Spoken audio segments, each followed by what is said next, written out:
Ever have one of those winters that just rewrites your whole outlook on life? Yeah, I did. And let me tell you, it started with three little lessons. None of them pretty. All of them earned the hard way. 1. Never trust an HOA board president named Brenda. 2. Always read the fine print on your property deed. And 3. Spite man. That's the strongest fuel known to humankind. My name's Kyle Davidson, and in October of 2024, I bought myself what I thought was a slice of paradise up in Pinterest Valley, Colorado.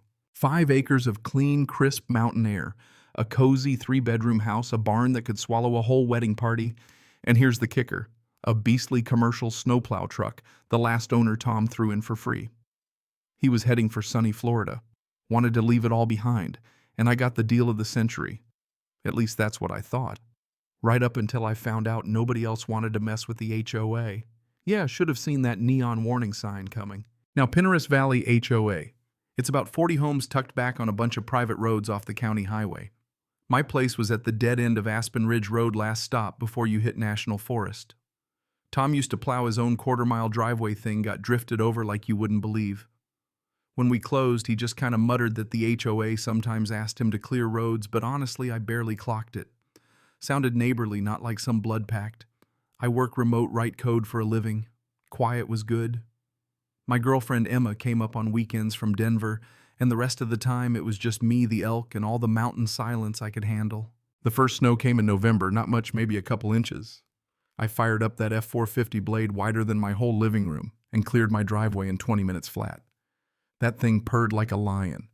Tom kept it spotless, and for a second I felt like the luckiest guy west of the Rockies. 2 days later, 7 a.m., there's a knock at my door. And who's standing there but this lady, late 40s, hair pulled so tight I almost offered her Advil, decked out in a North Face jacket and snow boots so clean I doubted they'd ever touched actual snow. Her smile, all teeth, zero warmth. Good morning. You must be Kyle. I'm Brenda Whitmore, president of the HOA board. She says it like she's introducing the queen. Me, I'm still half asleep with my coffee. What can I do for you? She cuts right in, welcomes me, sure, but then launches straight into my responsibilities as a resident with commercial snow removal equipment. That got me up faster than the caffeine. My what now? Out comes the folder. Because of course she's got a folder. According to the bylaws, anyone with commercial snow removal gear has to clear roads for the whole community all winter. The previous owner, Tom Henderson, fulfilled this obligation for 15 years. She says it like she's reading my last rites. Tom never mentioned that, I said. Well, it's in the bylaws. She thrusts the folder at me, smile tightening. Inside, highlighted pages, sticky notes, and of course a snow removal schedule with Tom's name crossed out and mine scribbled in. She says the county only plows the main road. Private roads, our responsibility. We've been relying on resident volunteers. Since you have the equipment, volunteers, I repeat. So I'd be volunteering to plow 6 miles of road. 5.3, she corrects me as if that makes it better. And it's not really volunteering, it's in the bylaws. A requirement. At this point, I just took the folder to get her off my porch. She gives one last, next snow is this weekend. We need the roads cleared by 8 a.m. with more than 3 inches. Thank you for your cooperation, and walks back to her shiny white Lexus. Standing there, I just stare at the folder. I read every word of those bylaws over the next 3 hours. And yeah, there's something in Section 12 about residents with equipment may be called upon to assist. May, not must. And nothing about it being unpaid. So I call the number on the letterhead, get Richard the treasurer. Super nice guy. I lay it out. Brenda just told me I'm on the hook for plowing for free. Long pause. Technically, Tom did it as a favor. We gave him a break on dues-covered fuel. Brenda kinda convinced him it was mandatory. He was too nice to push back. We've been trying to budget for a contractor, but Brenda blocks it every year. Not mandatory then. Not technically, no, he says. And then, well, good luck with Brenda. She doesn't take no for an answer. No kidding. That Saturday, 14 inches drop overnight. 3 missed calls from Brenda and a text, roads need to be cleared immediately. Multiple residents can't get to work. I clear my driveway, eat breakfast, and ignore my phone. Noon, Brenda's back with backup this time. Donald the vice president and Susan the secretary. No small talk. You have a legal obligation, Brenda snaps. Actually, I don't. I spoke to Richard. The bylaws say may be asked, and Tom was compensated. Donald gets huffy. We all contribute to the association. I nod. I pay my dues. If you want the roads plowed, hire a contractor. Brenda turns red. Contractors want $8,000 for the season. That's not in our budget. I shrug. Not my problem. Susan chimes in. You're being selfish. People can't get to work. What about emergencies? Maybe the board should budget for real snow removal. I'm not running a charity. I close the door. Through the window, I watch them argue in my driveway for 10 minutes before they finally stomp off. Next week, the guilt trips turn into emails, calls, texts, veiled threats, appeals to community harmony. I ignore all of it. Then a letter arrives, notice of violation. Says I've got 72 hours to comply or face $100 per day in fines, all because I won't plow for free. Time to lawyer up. I call Patricia Mills, real estate attorney out in Boulder. She reads the bylaws, laughs for a solid minute. This is nonsense. They've got no legal standing. Bylaw language is vague and they can't fine you for not working for free. I'll send a cease and desist. If they keep it up, we'll sue for harassment. For 3 blissful days, I hear nothing. Then another snow, 10 inches Tuesday night. Next morning, I go to leave, driveways blocked. Someone plowed a 4-foot-high wall of packed snow across my entrance. Trucks in the barn at the far end. I'm trapped. I call the sheriff. Deputy Martinez comes out, checks out the snow wall. That's definitely deliberate. You think it was the HOA? They're the only ones with a reason, I say. Got proof. Not yet, but I will. He files a report, but with no hard evidence, there's nothing he can do. I spend 3 hours shoveling, then drive to Durango and buy a top-tier security camera setup. 8 cameras, night vision, cloud backup. Emma sees it that weekend, just shakes her head. You're going to war with the HOA. They started it, I tell her. Maybe you should just plow. It's not about the plowing. It's about them thinking they can force me. If I give in, what's next? Free landscaping? Free repairs on a clubhouse that doesn't exist? She sighs, just don't do anything stupid. Next snow, Sunday night, 12 inches, heavy and wet. Monday morning, cameras catch everything. 6 a.m., Donald Pierce's black pickup blade down, pushing another snow wall across my drive, bigger this time. I call Martinez, show him the video. He nods. That's criminal mischief, property obstruction. You want to press charges? I do. Donald gets cited, fined $500, and has to pay me for my lost time. Brenda calls that night furious. You had Donald arrested. He was cited, not arrested. He blocked my driveway. We're trying to maintain a community, and you're tearing it apart over a simple request. A simple request would be asking nicely and offering compensation. Instead, you threatened, and now your people are harassing me. Tell your board to stay off my property, or next time it'll be a restraining order. Click. HOA holds an emergency meeting. I'm not invited, but Richard calls, says they voted to fine me $5,000 for non-compliance. I laugh. They can't do that.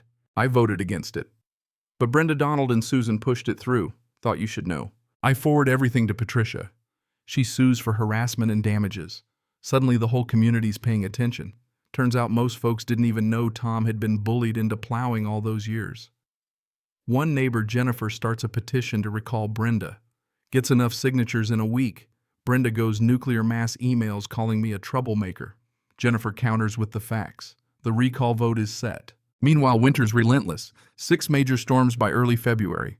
HOA roads are a mess. Some residents hire private plows. Some carpool. Some just give up. Brenda keeps calling, writing offers to pay me, cut my dues, even make me a board member. I ignore it all. Then her fatal mistake. February 10th, blizzard drops 18 inches.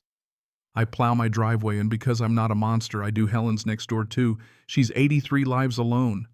As I'm finishing, Brenda's Lexus crawls up, barely making it through the drifts. She storms out, "You will plow our roads." No, I will not. I'll make your life hell. Fine you for every violation, make you regret ever moving here. You're already trying and it's not working. Oh, and you're on camera. She glances up, sees Helen's garage cam pointed right at us. She turns scarlet, stumbles back to her car, gets stuck, spins her tires for 5 solid minutes, and finally escapes. Recall vote comes. Brenda loses 28-7. Donald resigns. Susan loses her seat. Jennifer becomes president, immediately hires a professional snow removal company and apologizes to me, drops all fines. I drop my lawsuit. The HOA covers my legal fees. But Brenda isn't done.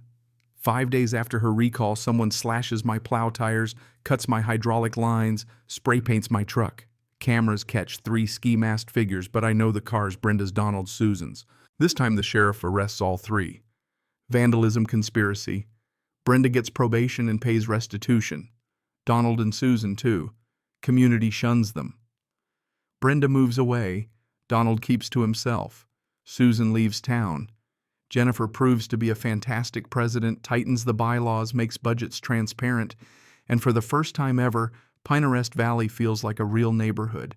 Emma and I get married that summer right there in the backyard. Helen bakes our cake. Half the neighborhood shows up, best party the valley's ever had. And you know what? After all that drama, I realize I actually like plowing snow. The early mornings, the quiet, the way the world looks fresh and clean.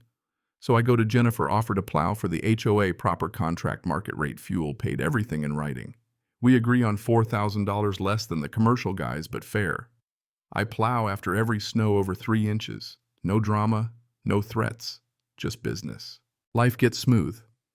But a year later, here comes Patricia Stone, Brenda's old friend, running her mouth at HOA meetings saying I'm overpaid, the roads aren't as good, Jennifer's wasting money.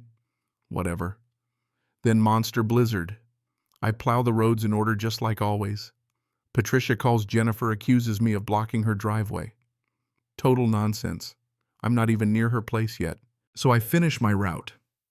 When I finally get to her street, I see a huge drift, nature's handiwork, not mine.